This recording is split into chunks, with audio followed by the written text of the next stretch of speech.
បងប្អូនមានដឹងអត់ថាតើទឹកជូតមុខផ្ដល់ប្រយោជន៍អីគេខ្លះដល់ស្បែកណាយើងទ្រលាប់ប្រើទឹកជូតមុខក៏បងប្អូនមិនត្រឹមតែជួយសម្អាតផ្ទៃមុខយើងទេណាថែមទាំងជួយឲ្យរុនរោមយើងហ្នឹងវារួមតូចហើយថែមទាំងជួយកាត់បន្ថយជាតិខ្លាញ់ដែលលើសនៅលើផ្ទៃមុខយើងបានយ៉ាងល្អទៀតផងលើសពីនេះទឹកជូតមុខក៏ថែមទាំងជួយឲ្យpHនៅលើស្បែកមានតុល្យភាពដែលផ្ដល់សំណើមដល់ស្បែកនិងជួយឲ្យស្បែកយើងបែបមើលទៅបែបស្រស់ថ្លាយើងទ្រលាប់ប្រើទឹកជូតមុខបងប្អូនដូចបន្ថែមស្រទាប់ការពារស្បែកយើងអញ្ចឹងដោយសារតែទឹកជូតមុខហ្នឹងគឺវាជួយទៅផ្ចិតរុនរោមទៅគឺជួយ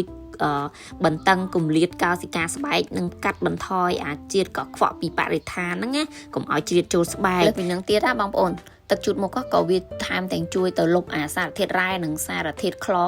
បន្ទាប់ពីយើងលាងមុខហើយហ្នឹងណាអត់ឲ្យបន្សល់នៅលើស្បែកមុខយើងទេបងប្អូនឲ្យទឹកជូតមុខគឺខុសពី remove make up ទឹកជូតមុខគឺយើងប្រើក្រោយពីលាងមុខរួចបន្ទាប់ពីយើងលាងមុខនឹងហ្វូមធម្មតាផងយើងដែលយើងប្រើហ្នឹងរួចបន្ទាប់មកគឺយើងជូតមុខយើងឲ្យវាស្ងួតមកល្មមមកបន្ទាប់មកគឺយើងចាក់ទឹកជូតមុខ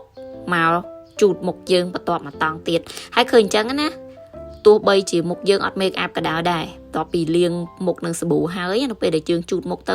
គឺឃើញថាវាមាននៅសារធាតុអត់ទាន់ជ្រះ